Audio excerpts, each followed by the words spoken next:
네, 오늘 윤 대통령 탄핵 심판 4차 변론은 4시간여 만에 끝났습니다. 오늘 증인으로 출석한 김용현 전 국방부 장관과 윤 대통령은 비상입법기구와 관련한 국보위 의혹을 전면 부인했습니다. 헌법재판소에 법조팀 취재기자들 나가 있습니다. 김영수, 김다현 기자, 자세한 소식 전해주시죠.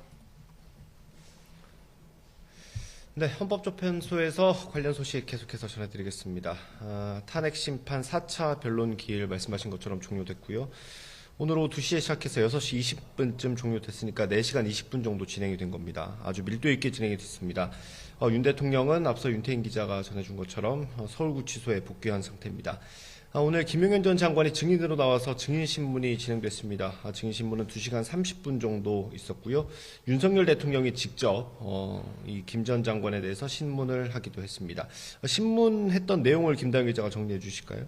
네, 오늘 윤석열 대통령은 김용현 전 장관을 향해서 직접 질문을 던지면서 계엄 선포 전후의 상황을 구체적으로 설명했습니다. 자신이 김 전 장관이 작성한 포고령을 받아본 뒤에 사실 법적으로 검토했을 때는 손댈 게 많지만 이 집행 가능성이 없기 때문에 상징적인 측면에서 놔두자고 했다고 언급했습니다. 이에 대해서 김 전 장관은 윤 대통령이 평상시보다 검토를 꼼꼼하게 하지 않는 것 같다고 설명했습니다. 윤 대통령 측은 그동안 포고령에 대해서 계엄이 형식적이다 이런 걸 강조를 했었는데요. 이 주장을 뒷받침하기 위한 것으로 보입니다.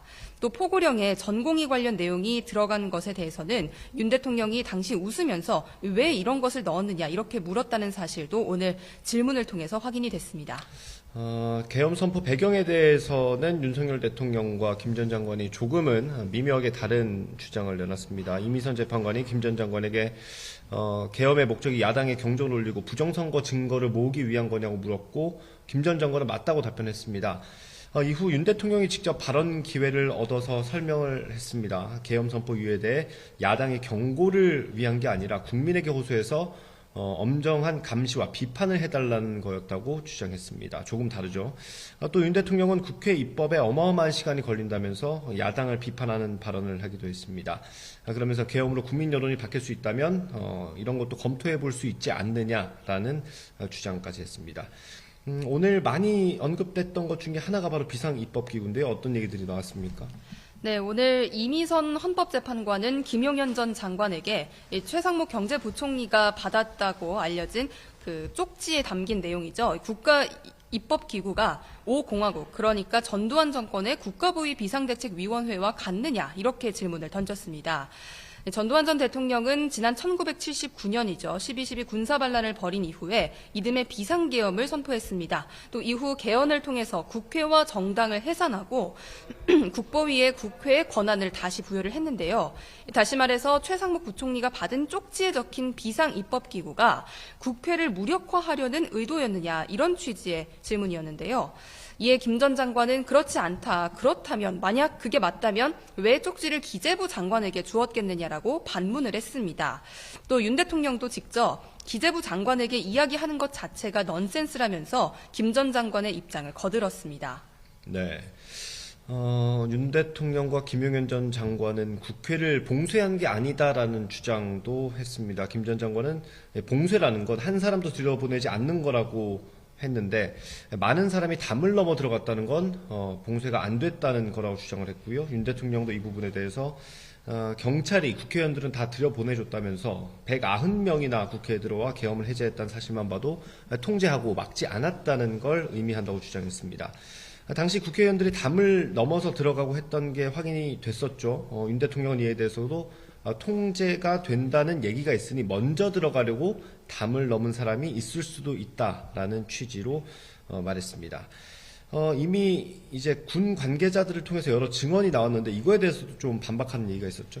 네, 맞습니다. 계엄 당시에 계엄군 사령관들이 김용현 전 장관이나 윤석열 대통령을 통해서 지시를 받았다라는 증언이 많이 나왔고요. 또 이미 구속 기소된 계엄 사령관이라던가 아니면 김용현 전 장관의 공소장에도 수차례 공개가 됐던 내용이죠.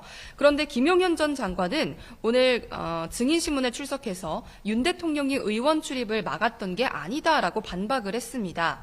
또 윤 대통령이 총을 쏴서 문을 부수라고 했다는 지시와 계엄을 2번, 3번 선포하면 된다라는 취지의 지시도 이해할 수 없다고 언급을 했습니다. 앞서 곽종근 전 특수전사령관은 계엄 직후 김용현 전 장관이 전화를 해서 의원들을 끌어내라 이렇게 지시했다고 증언을 했는데요. 오늘 김용현 전 장관은 증인신문에서 이와 정반대되는 이야기를 했습니다.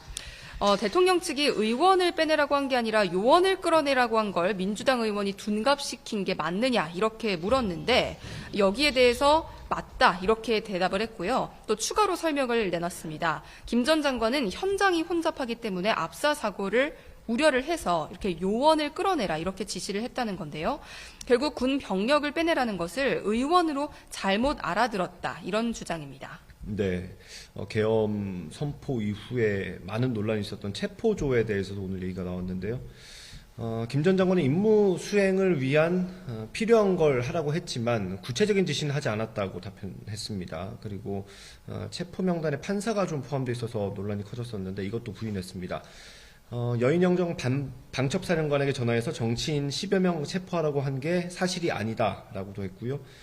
대통령으로부터 그런 지시를 받은 적이 없다 이렇게 강조하기도 했습니다. 다만 김용현 전 장관은 포고령 위반 소지가 있는 대상자들에 대한 동정을 파악하라고 지시했다는 사실을 인정했습니다. 그 대상에는 세계 당대표 그리고 국회의장 야당 원내대표가 포함됐다고 설명했습니다. 앞서 국회에 나온 국무위원들을 통해서 이제 국무회의 절차가 제대로 지켜지지 않았다라는 사실이 확인이 됐었는데 이것도 김용현 전 장관은 반박했죠? 네, 맞습니다. 이제 통상적으로 국회를 통해서 현안 질의 등을 통해서 알려진 것과 다른 내용이 오늘 증인신문을 통해서 공개됐습니다. 일단 비상계엄을 선포하기 위해서는 국무회의의 심의 절차를 거쳐야 하는데요. 한독수 총리를 포함한 국무위원들이 이 절차가 지켜지지 않았다라는 증언을 국회에서 수차례 했었습니다. 그러나 김용현 전 장관은 다른 이야기를 했습니다. 국무위원 11명이 모이는 순간 정족수가 충족이 된 거고 그 이후에 계엄을 선포했다는 주장입니다. 또 당시 국무위원들이 한꺼번에 모인 것이 아니라 연락을 받은 뒤에 시간차를 두고 왔는데 김 전 장관은 이걸 두고 순차적으로 심의가 이루어졌다 이렇게 표현했습니다. 네. 오늘 있었던 윤석열 대통령의 탄핵심판 4차 변론기일 정리해드렸습니다.